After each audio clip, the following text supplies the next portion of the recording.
안녕하십니까. 8.15 모니터 찐시황 애청자 여러분, 23년 3월 8일 찐시황을 시작하도록 하겠습니다. 저는 IBK투자증권 분당센터의 함정남 차장입니다. 네, 2월 달에 제가 개인적인 사정으로 출연을 못했었는데 오랜만에 이 시간을 통해서 여러분을 찾아뵙는 것 같습니다. 자, 주식시장 힘드시죠? 요즘 주식시장은 완전히 양극화되어 있지 않나라는 생각이 듭니다. 굉장히 즐거워하시는 분이 있는 반면 굉장히 힘들어하시는 분들이 이렇게 철저하게 구분되어 있는 시장이지 않나라는 생각이 들고, 즐거워하시는 분들도 실제로 이제 계좌를 들어보면 녹록치 않은 뭔가 잘 되는 것 같은데 계좌 부는 속도는 마음에 들지 않는 그런 것이 현실입니다. 지금 시장 굉장히 어려운 시장입니다. 여기서 수익을 잘 내가시고 있다면 정말로 그것은 박수를 쳐드리고 싶습니다. 그렇게 생각하는 이유는 아무래도 2차 전지의 지독한 쏠림 현상이겠지요. 제가 누누이 반복적으로 말씀드렸지만 코로나 시기에 처음으로 주식을 시작하신 분이라면 이걸 잊지 말으셔야 된다. 그동안 2년 동안 있었던 그런 시장은 앞으로 내 죽는 날까지 또 올지 안 올지 솔직히 잘 모르겠다. 시장이 어떠한 주도 섹터가 만들어지면 다른 종목들이 올라가지를 못합니다. 지금 아마 철저하게 보고 계시지 않을까라는 생각이 듭니다. 먼저 시장에 대한 전반적인 이야기를 해보도록 하겠습니다. 시장의 지수 차트를 한번 볼까요? 참 2500선이라는 코스피 지수를 놓고 이번에는 좀 돌파해 주길, 그리고 2차 전지에 올라가는 종목들의 시총이 작지 않기 때문에 좀 될 수 있지 않을까라는 내심의 기대감이 있었지만 기대만 컸을 뿐 여기에는 아직까지는 매물을 차곡차곡 쌓아가고 있는 상황입니다. 여기서 지수를 하방으로 더 빼기 위해선 결국 금리 인상과 인플레이션이라는 단어가 또 나와야 되는데, 지금 시장은 그 악재는 써먹을 대로 써먹고 녹슬 만큼 녹슬지 않았나라는 생각이 듭니다. 어저께 파월 연준 의장의 매파적 발언이 있어서 3대 지수가 일제히 조정을 받았고 우리나라도 오늘 조정을 받았지만 이 앞선에 있었던 작년까지 있었던 지독한 하락이 또 나올 것이다 이렇게 전망하기는 조금 어려울 것 같습니다. 이미 시장의 주도의 자리를 잡고 있는 2차 전지의 비중이 작지 않을 뿐만이 아니라 시장이 빠지면 매수해야겠다라는 대기 매수세가 있고, 저는 사실 가장 걱정했던 것이 에코프로가 꺾이기 시작한다면 그 다음에 지수가 같이 빠지면서 다른 종목들이 다 같이 빠질 것인지, 코스닥이요. 아니면 코스닥이 빠질 때 에코프로가 빠진다 하더라도 BM과 나머지 다른 종목들이 지켜줄지가 관건이었는데, 셀트리온 3사가 움직이는 것을 보고 코스닥 지수를 지켜낼 가능성이 매우 높다 라는데 무게 비중을 싣고 있습니다. 코스피는 아쉽지만 조금 무거운 흐름을 예상할 수밖에 없을 것 같은데요. 물론 언제든지 우리나라 시장은 외국인이 매수를 해준다면 2500선도 언제 그랬냐는데 단숨에 돌파할 수 있겠죠. 그러기 위해서는 다음 주에 있을 CPI가 어떻게 나오는지도 지켜봐야 될 것이고, 외국인의 수급과 환율이 거기에 발맞춰 따라오는지를 확인해야 될 것이지만 그것은 천수답 형태라 지금 제가 예상하는 것은 별 의미가 없지 않나는 생각이 듭니다. 그렇게 생각하는 이유는 지금은 지수 플레이하는 장이 아니잖아요. 2차 전지를 살 것이냐 말 것이냐가 결론일 것 같습니다. 일단은 코스피 시장에서 가장 큰 역할을 차지하는 것은 반도체일 텐데요. 진짜 지난주에 보조금 이제 구체화되는 뉴스를 보고 탄식을 금치 못했습니다. 사실 개인적으로 정말 화가 많이 났는데, 이 카드를 받으라고 준 카드인가. 가장 화가 났던 것은 보조금을 줬다가 나중에 수익이 많이 나면 보조금을 도로 토해내라 라는 조항이 있었고, 미국에서 공장 짓고 팔려면 중국에다가 증설하지 말아라 라는 내용이 있으니 정확하게 삼성전자와 하이닉스를 대놓고 짚은 것이고, 중국은 그렇다 치도 보조금을 토해내라는 것은 도저히 납득이 안 되는 상황이었기 때문에 이 상황을 우리가 어떻게 대처해야 될지, 이번 달 말부터 이제 미국 공장을 어떻게 할지에 대한 이제 결론이 나오게 될 텐데, 조금 아직까지는 반도체에 어떤 의미를 부여하기에는 좀 시간이 이르고 체크해야 될 것이 좀 많지 않나라는 생각을 가져봅니다. 여러분이 가장 궁금해하실 2차 전지에 대해서 저는 사실 말할 게 있을까요? 더 많이 빠지고 조정 주면 사시고 이 에코프로 BM을 저는 어떻게 봤었냐면요. 코스닥으로 먼저 간다라는 점, 그리고 코스닥이 일단락 난 이후에 틀림없이 포스코케미칼이 후발주자로 따라갈 것이다. 3월 1일에 있었던 인베스터 데이에 만약에 하이망간 또는 하이니켈이라는 단어가 나오게 되면 에코프로 BM에 그 직전까지 공매도가 굉장히 많았었거든요. 그래서 그 공매도 세력을 죽일 수 있는, 그 물량을 덮어칠 수 있는 숏스퀴즈가 나오지 않을까라는 생각을 했었는데, 실제로 인베스터 데이에는 별 얘기가 없었죠. 오히려 그 기가 팩토리 자랑만 하고 끝났습니다. 배터리 얘기는 없었기 때문에 그날은 얌전히 있더니 그 다음날 공격이 나왔습니다. 그래서 지금 제가 보는 에코프로 BM은 공매도 쳤던 세력이 숏스퀴즈, 즉 매수로 청산이 나오는 물량, 거기에 이제 엎어치는 이런 흐름이 나오지 않았나라는 생각이 들어서, 이렇게 주가가 올라가다가 위에서 꼭지 부근에서 봉 길이가 길어지면 저는 무조건 조심해야 된다라는 생각을 갖고 있습니다. 여기서 더 갈 수도 있죠. 더 갈 수도 있지만, 더 가라고 제가 여기서 무조건 더 갑니다라고 매수하라고 해서 매수하실 수 있는 분이 얼마나 되겠냐라는 부분과, 또 하나는 저도 매수 의견을 드릴 수 없는 것은, 만약에 이 자리가 숏스퀴즈로 만약에 실제로 그런 일이 일어나서 이거 꼭지라고 한다면 나중에 빠져나올 수가 굉장히 어려울 것입니다. 왜냐하면 이걸 거꾸로 생각해 보면 신용이 털리는 바닥은 쌍바닥을 잘 주지 않습니다. 그렇기 때문에 지금 이 자리에서는 조금 냉정하게 후발주자 중에서 나의 타이밍을 바라보는 것이, 기다리는 것이 좀 핵심이지 않을까. 그런데 여기가 지금 죄송합니다. 워낙 원체 다양하게 지금 이제 폐배터리라든가, 그 다음에 뭐 이쪽 뭐 전고체라든가 이쪽으로 다양하게 해먹을 수 있는 것들을 전부 다 해먹고 있기 때문에, 그 안에서 순환매적인 해법은 뭐 아직까지는 지속적으로 ING가 될 수 있지 않을까라는 생각은 가져봅니다. 뭐 뻔한 얘기죠. 뭐 폐배터리도 마찬가지고 지겹도록 들으셨을 테니 2차 전지에 대한 생각은 이 정도로 마무리할 것이고, 2차 전지가 꺾인다 하더라도 그러면 저는 지금 사실 2차 전지 잘 가라고 박수 쳐주고 있습니다. 거기서 저는 지금은 트레이딩 했던 종목마저도 이제 마지막 매도도 이제 마지막 매도는 하나 남아 있군요. 아직 하나 남은 종목도 있네요. 그것을 정리를 하게 되면 이제 다음 섹터를 준비하는 것이 오히려 저는 더 핵심 관점으로 바라보고 있습니다.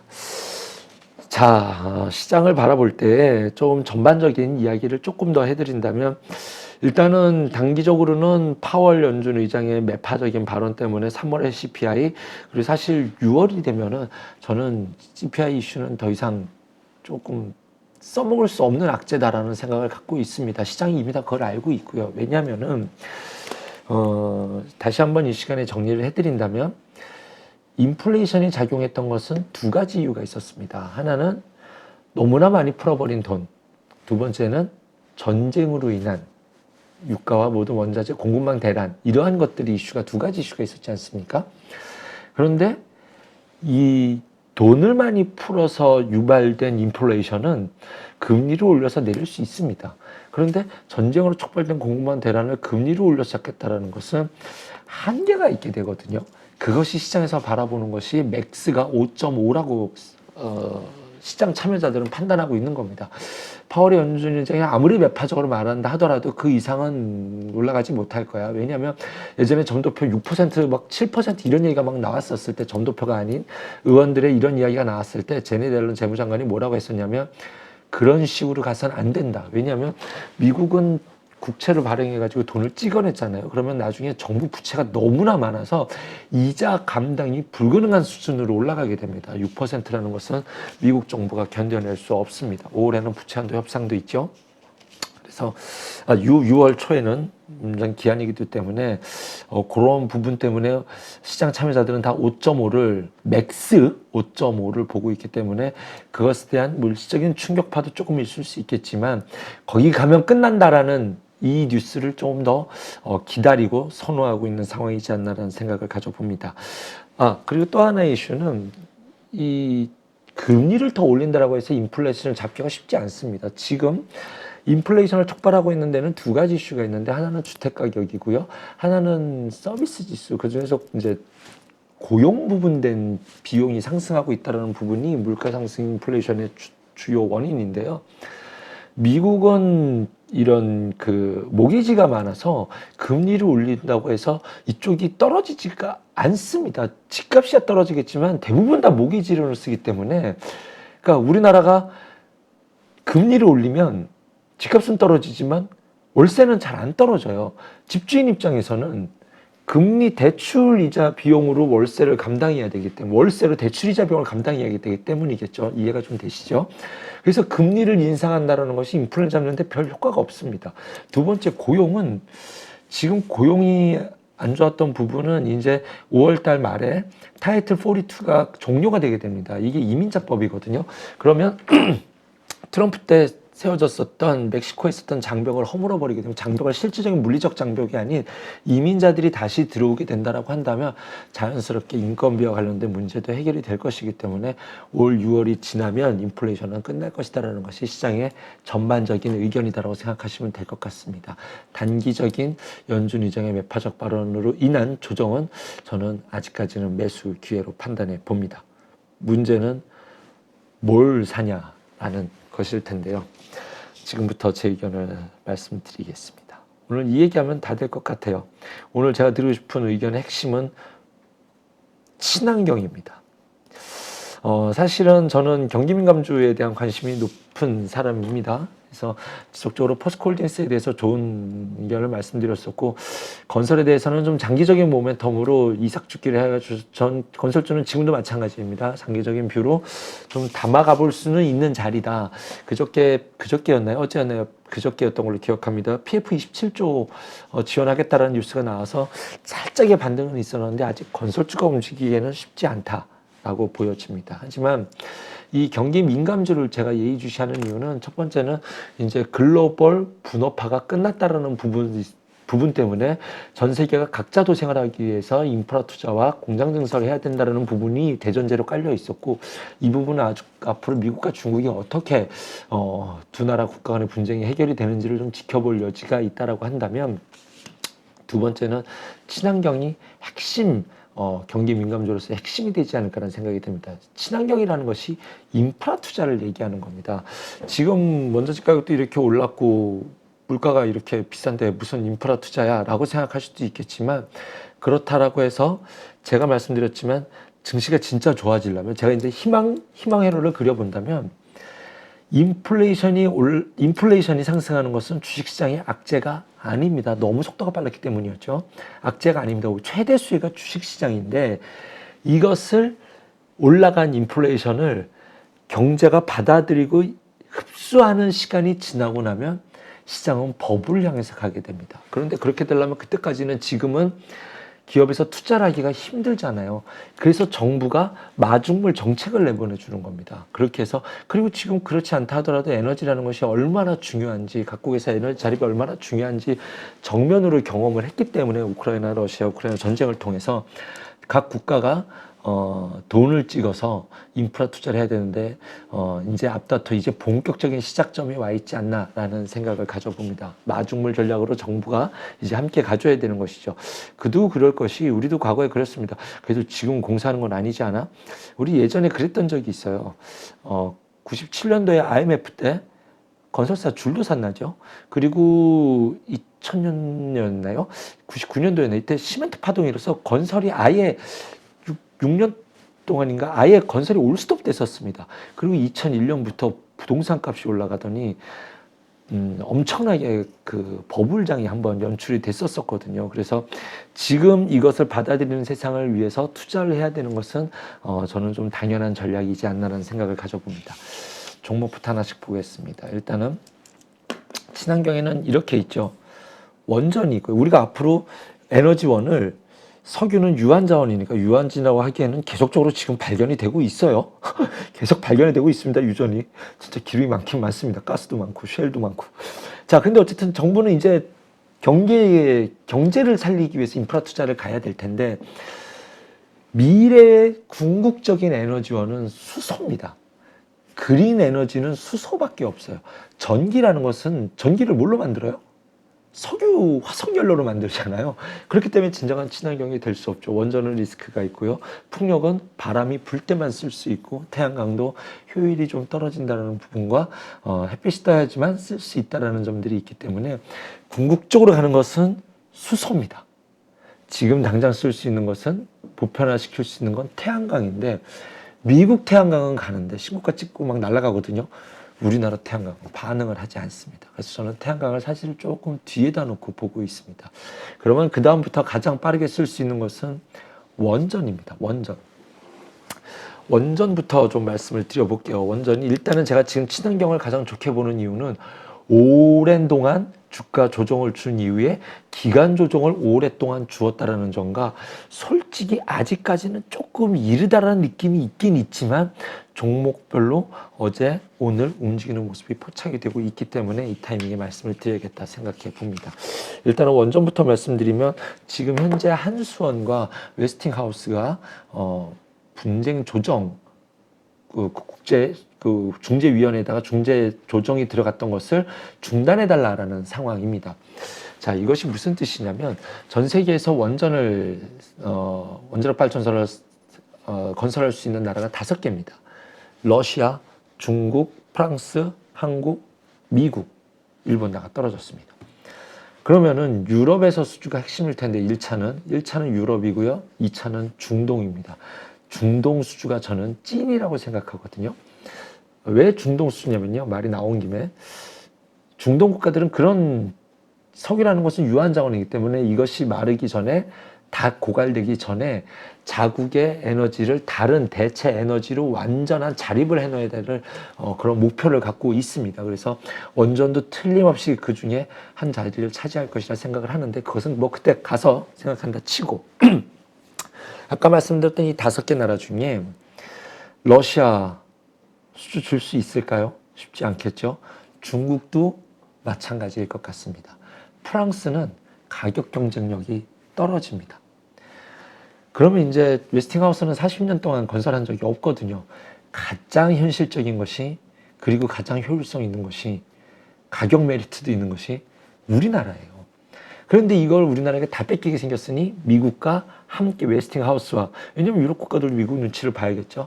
함께 들어가서 지금 웨스팅하우스와 한수원이 해야 될 건 로열티 조건입니다. 한수원이 웨스팅하우스한테 이제 우리가 해가지고 하면은 뭐 한국이 받아도 한수원이 받아도 웨스팅하우스가 함께 받았을 때 어느 정도 공사를 해서 수익이 어느 정도를 웨스팅하우스가 쉐어하겠다라고 하면 솔직히 우리 입장에서는 리스크라고 생각할 수 있겠지만 그것이 어느 정도로 양국이 합의만 된다라고 한다면 이제부터는 본격적인 수주가 진행될 수 있다라는 거죠. 지난주에 국제 중재위원회에다가 중재해달라는 것을 멈춰달라고 했던 이유는 중재를 맡겨버리면 굉장히 오랜 시간이 걸리거든요. 그러니까 그냥 우리끼리 합의를 하겠다라는 것이 대전제입니다. 왜 이렇게 급할까요?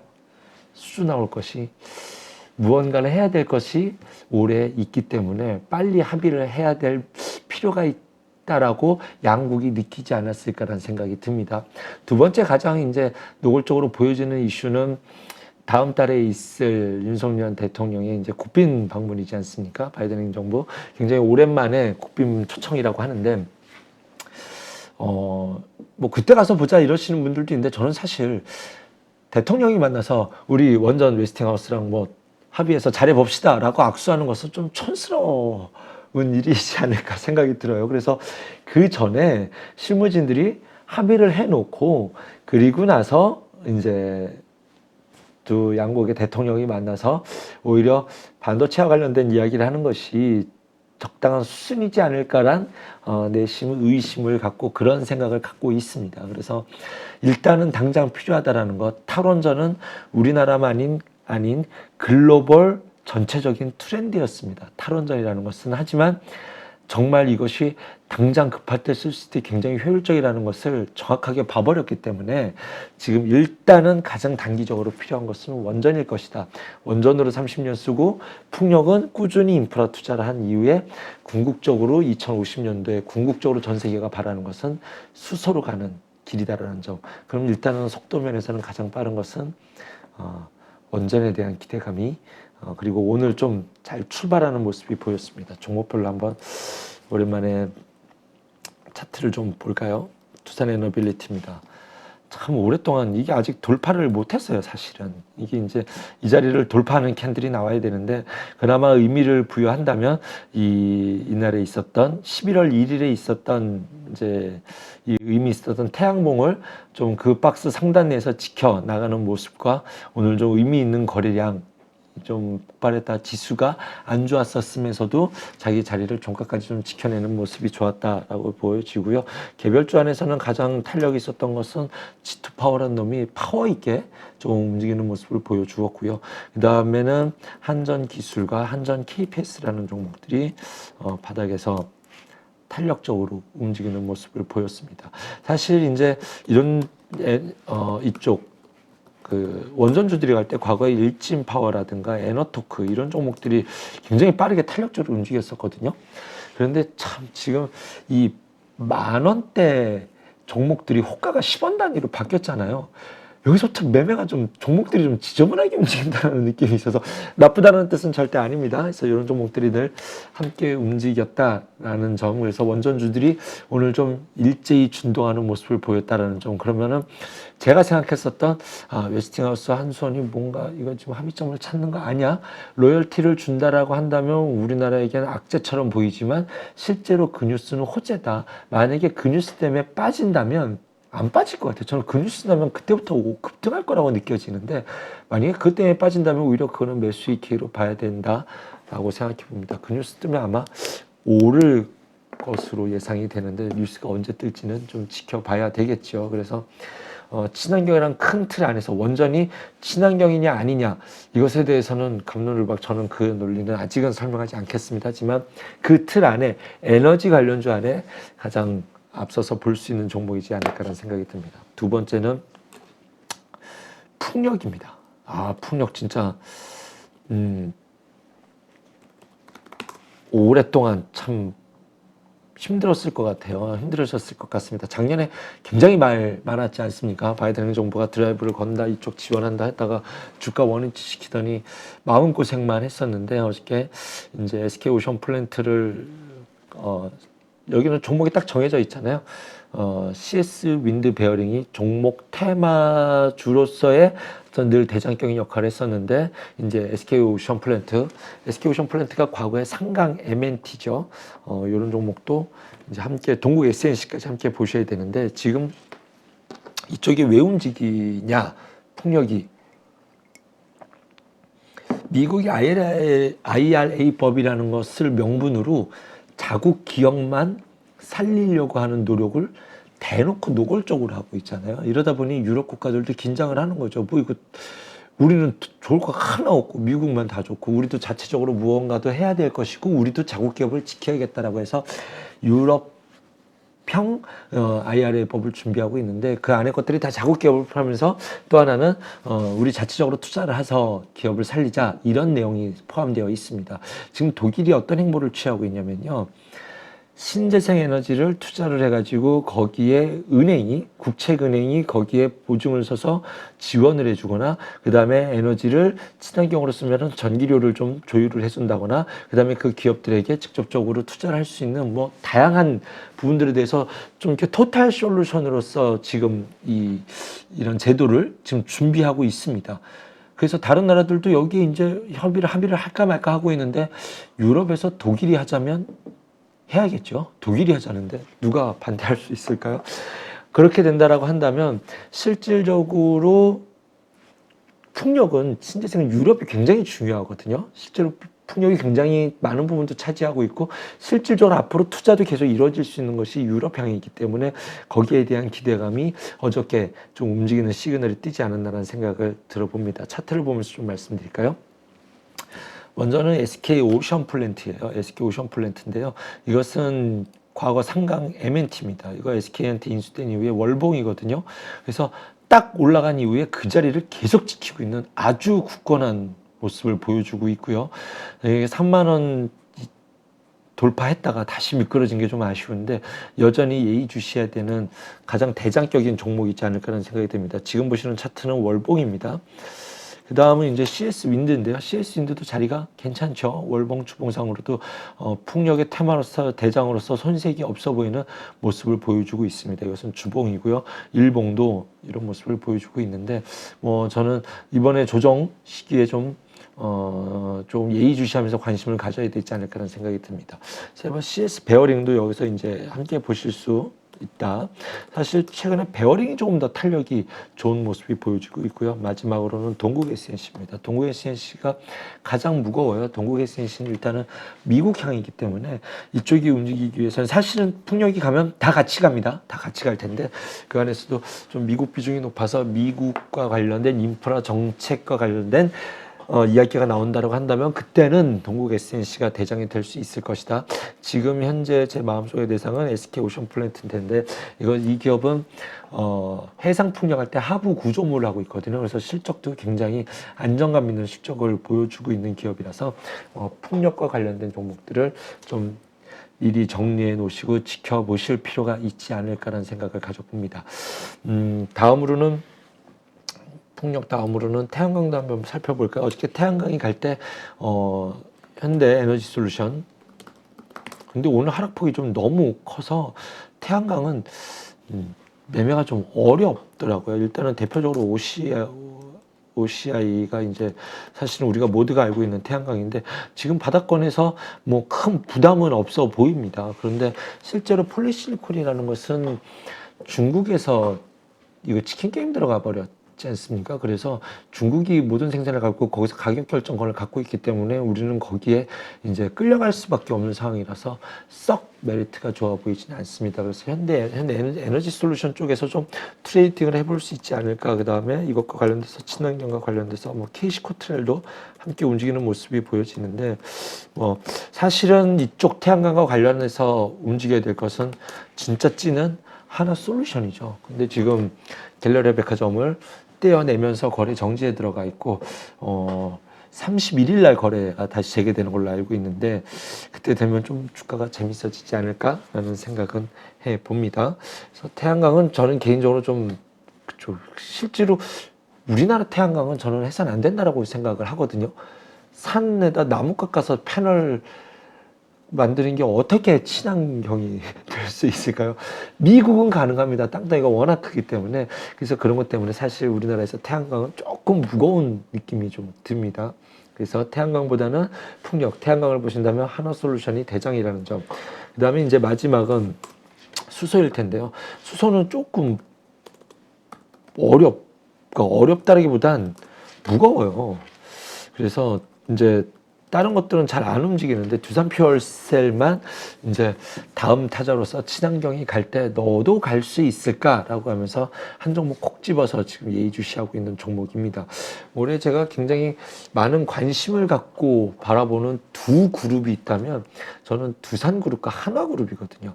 한화그룹 방산과 에너지 이쪽 부분에서 잘 준비가 되어 있고 두산도 다 에너지 회사지 않습니까? 인프라 투자와. 그래서 올해 꼭 과실을 따지 않는다 하더라도 굉장히 예의주시하고 있는 두 그룹일 텐데 거기에 대해서 두산 에너빌리티와 두산 퓨얼셀 이 종목을 좀 예의주시하고 있다라고 보시면 될 것 같습니다. 그래서 친환경이라는 것이 다시 말씀드리지만 조금 내 생각보다 좀 빠르네? 라는 느낌은 있었어요. 그런데 일단은 보초병을 보내든 뭐든 일단은 예의주시할 타이밍은 왔다라고 생각이 들고요.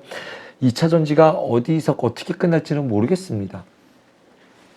계속 갈 수 있어요. 이게 순환매가 되기 때문에 계속 갈 텐데 그 과정 속에서 조금씩 이제는 피로감이 느껴진다라고 한다면 거기에서 매수를 포기해버리거나 이제 이익 실현한 분들이라고 한다면 다른 새로운 섹터를 찾게 되실 거예요. 그 안에서 이제 조금씩 요즘 분위기가 바뀌는 것이 바이오일 텐데 바이오는 제가 여기서 업종이 어떻다, 섹터가 어떻다라고 말씀드릴 수가 없습니다. 완전히 개별적인 성격으로 움직이기 때문에 그거는 종목별 대응이라고 말씀을 드리면 될 것 같고요. 셀트리온 움직이는 걸 보니 지수는 지켜내겠구나. 그렇다라고 한다면 그 중에서 가장 의심을 갖고 덩치 큰 섹터와 테마의 매력을 다 갖고 있는 것이 친환경이다. 그리고 어제 오늘 움직이는 시그널이 떴기 때문에 예의주시해서 지켜보자 라는 말로 다시 한번 요약해 드리도록 하겠습니다. 그리고 또 하나 예의주시하는 섹터가 있다면 자율주행인데 자율주행이라고 말하면 좀 어색합니다. 자율주행이라고 말하면 어색하고 미래형 자동차라고 말씀드릴게요. 4년 전에도 똑같은 말을 했었습니다. 4차 산업혁명이라는 게 끝은 바이오랑 미래 자동차예요. 마이너리티 리포트에 나오는 그 차거든요. 차에 앉아서 우리는 책 보고 영화 보고 목적지만 말하면 거기에 도착하는 이것이 4차 산업혁명의 완전체입니다. 그래서 이제 지금 배터리가 배터리는 이제 저걸로 가는 거고 2차 전지로 그 다음에 이제 안에 이제 미래형 컨셉트카로 바뀌는 부분이 이제부터는 조금씩 반영이 되고 있는 느낌이 들어요. 그것은 바로 LG전자에서 느낄 수 있는데요. LG전자는 마그나 이 파워트레인을 통해서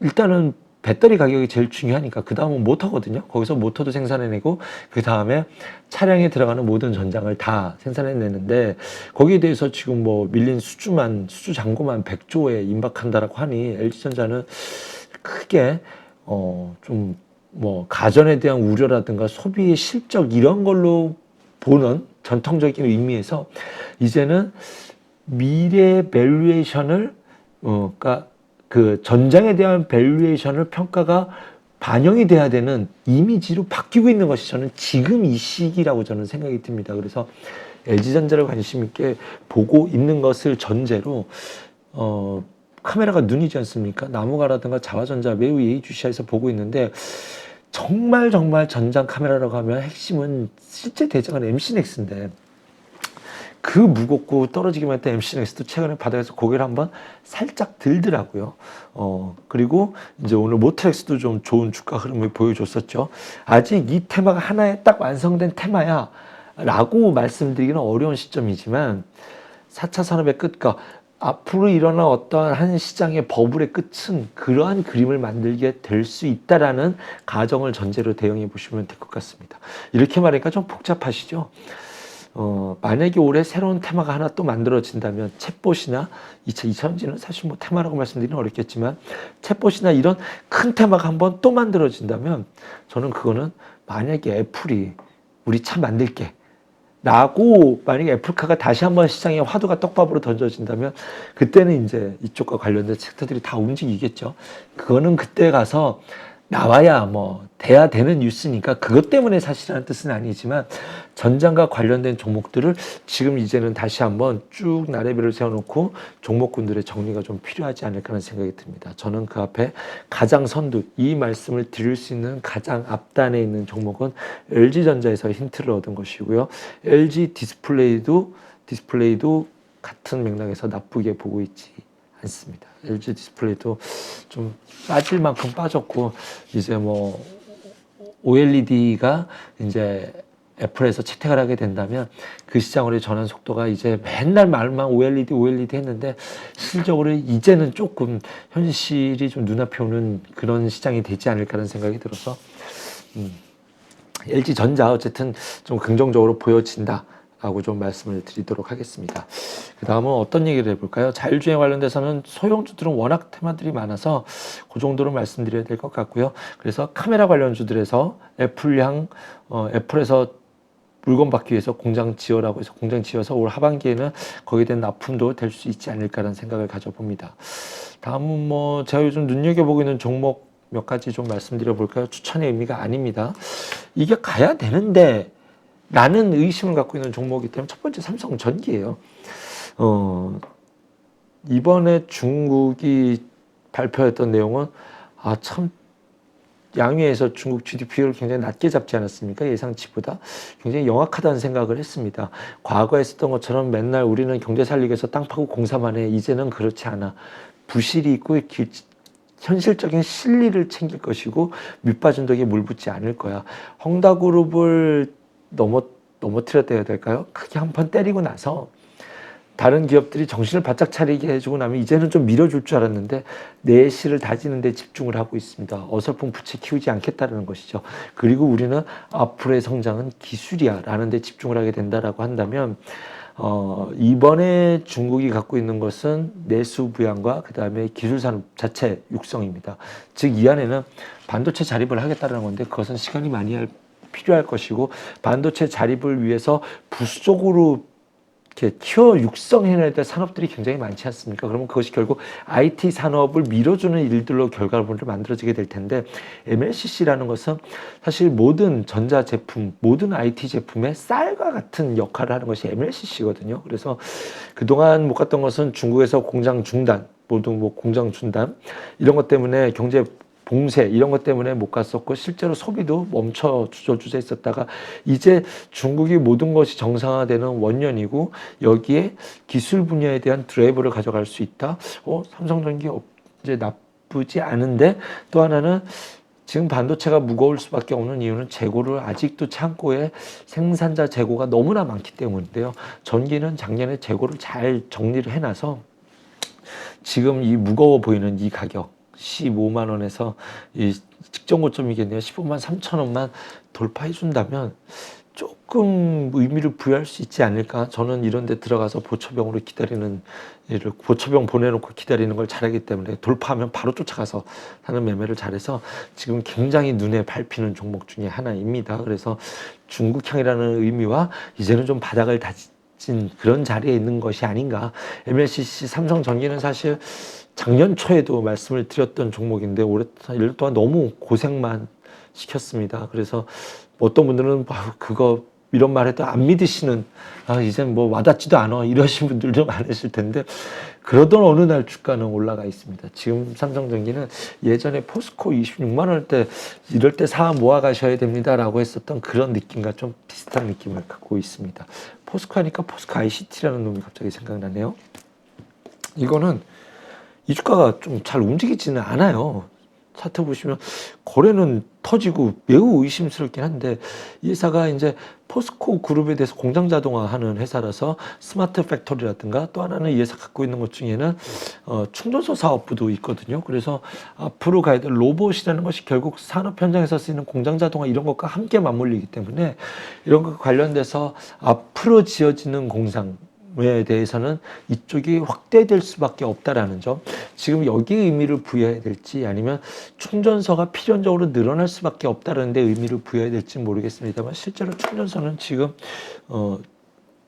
휴맥스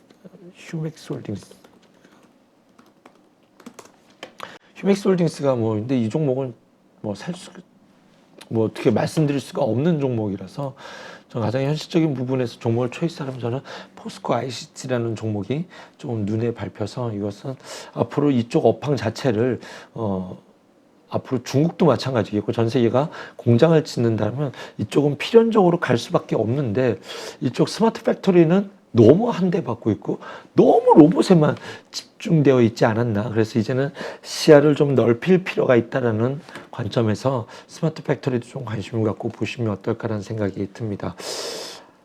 드리고 싶은 말씀이 이야기들이 좀 많았지만 말을 하다 보니까 제가 좀 중언부언하는 좀 그런 느낌이 들어서 조금 아쉽네요. 좀 죄송스러운 마음마저 있습니다. 시장 자체는 뭐 내일 모레는 옵션 만기일이 있고 다음 주에 CPI가 발표가 있을 텐데 거기까지는 조금 지켜보고 싶다라는 이런 의미가 좀 시장에서 많이 반영이 될 것 같아요. 하지만 지수에는 조금 큰 의미를 부여할 시장은 아니다. 내가 지금 무슨 섹터에 관심을 갖고 대응을 할 건지 로봇도 조정을 줬고 뭐 챗GPT도 어느 정도 조정을 줘서 이쪽이 또 한 번 파동이 나올 수도 있다라고 생각이 들거든요. 그래서 시야를 넓혀놓고 좀 빠른 트레이딩을 잘하신 분들이라고 한다면 그쪽을 또 노려볼 수도 있기 때문에 트레이딩은 계속 해볼 수 있는 시장이다. 지수와 무관하게 이 시장은 이어지리라 생각이 듭니다. 자, 여기 이제 마지막엔 제가 꼭 마인드와 관련된 말씀을 드리지 않습니까? 아무리 강조해도 지나치지 않습니다. 여러분 만약에 지난 2달 동안 단타를 계속 트레이딩을 하셨어요. 계속 트레이딩을 하셨어요. 워낙 종목이 빠르게 챗GPT, 로봇, 뭐 여기저기 그 다음에 2차전지 막 하셔서 쫓아가면서 단타를 계속 쳤는데 만약에 계좌 잔고가 불어나지 않았다면 매매를 멈추셔야 됩니다, 여러분. 지금 시장이요, 굉장히 우리를 조급하게 만들어요. 아, 이런 시장이면 다 팔고 한 종목 몰빵해버릴까? 이러한 심리로 만들어버려요. 내가 이거 아는데, 내가 이거 봤었는데, 아이고, 이게 계속 가네. 그러니까 보고 있었다 아는 종목이 올라가니까 마음에 조급하게 오고 내 계좌 부는 속도는 시장 대비해서 원래 지금 지수로 본다면 계좌가 그대로 있는 게 정상이에요. 그런데 워낙 널뛰기를 하는 장이니 여기서 올인을 하고 싶은 충동이 이게 이 시장이 우리를 단타쟁이로 만듭니다, 여러분. 이 시장이 우리를 다 단타쟁이로 만들어요. 여러분 처음에 단타 하시려고 주식을 시작하셨나요? 그렇지 않으시죠. 그리고 다 장기 투자, 그리고 좋은 종목을 오래 갖고 계시는 목적이신 분들이 많으실 거예요. 그렇지 않고 나는 꾸준히 들고 계셔. 이런 분들은 노예입니다, 지금. 최근에 단타 트레이딩을 자꾸 많이 하는데 현실적으로 보니 큰 돈을 번 것도 없고 오히려 만약에 손실이 나셨다면 멈추셔야 된다는 것. 제가 그랬거든요. 지수가 코스피 지수가 1100에서 1200 박스를 그렸을 때 저는 모든 공부와 그때 입사 초였거든요. 모든 공부와 테스트를 내가 내 자신을 통해서 해보겠다 해서 소액을 넣고 소액도 아니었어요. 작지 않은 돈이었습니다. 정말 별의별 짓을 다 했습니다. 제가 단타만 쳤다고 공부를 해야 되니까. 그리고 이제 첫 번째 깡통날 각오를 했으니까 그렇다 치고 두 번째 본 게임이 시작될 때 주도주가 만들어지니 그때가 지수가 1700까지 올라가는 동안 두 번째 깡통을 해요. 단타하는데 수익이 못 나는데 지수는 올라가니 마음이 조급해지는. 시장은 잘 보고 그 당시는 상한가가 15%였거든요. 거짓말이 아니라 제 후배가 있는데 제가 그 당시에 새벽 2시 반까지 미국장을 보면서 대한민국 전 종목을 다 차트 검색을 다 하면서 전 종목 차트를 하면은 차트 검색을 해보고 분석을 하면 관심 종목이 한 50개 정도 뽑았었어요. 그럼 그 중에 잘 맞는 날은 거짓말이 아니라 10개에서 15개 상한가 종목들이 나왔었거든요. 제가 보는 종목에서 상한가가 15개가 나왔다니까요. 그래서 아침마다 그 동생이한테 그 사진을 찍어서 보내주고 뭐 그랬던 기억이 납니다. 종목을 전화로 불러줬었던. 그런데 저는 깡통이 났어요. 주식에서 돈을 버는 것과 종목을 보는 것과는 완전히 이원화되어 있는 완전히 다른 이야기입니다. 다시요. 종목을 보는 것과 내가 판단을 해가지고 이 종목 오를 것 같아 라는 것과 실제로 내가 수익을 내는 것은 전혀 다른 이야기라는 것을 반드시 아셔야 됩니다.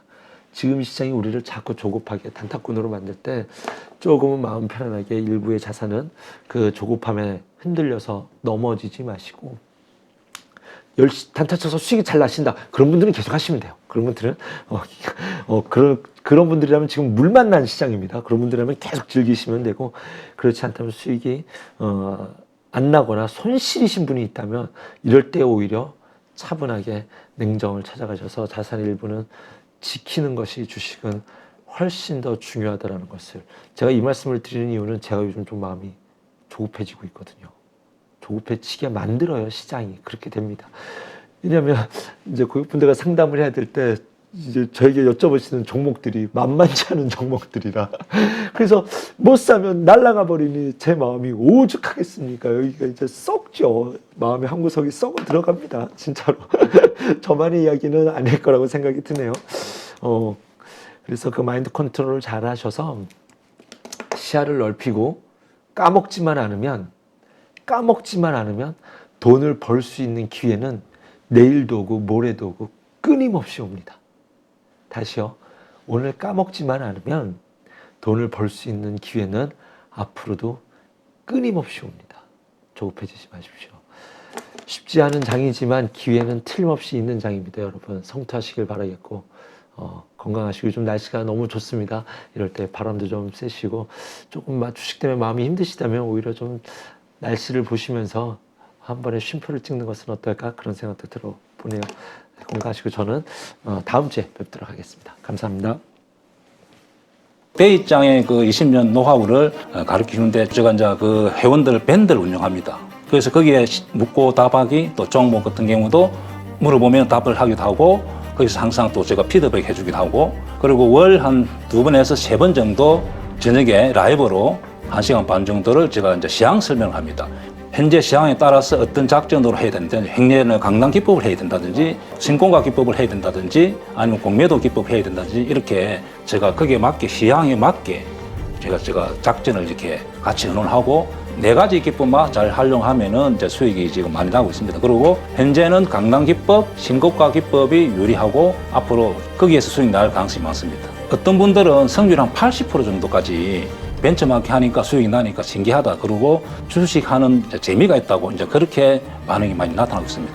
소행주나 테마주들은 한두 번 수익 낼 수 있지만은 꾸준하게 수익 모델을 만들 수가 없습니다. 그러나 우량주를 매매하면서 수익 모델을 만든다면은 자기 홀로 서기가 가능한 거죠. 그래서 우량주 위주로 매매를 해야 된다고 저는 생각하고 있습니다.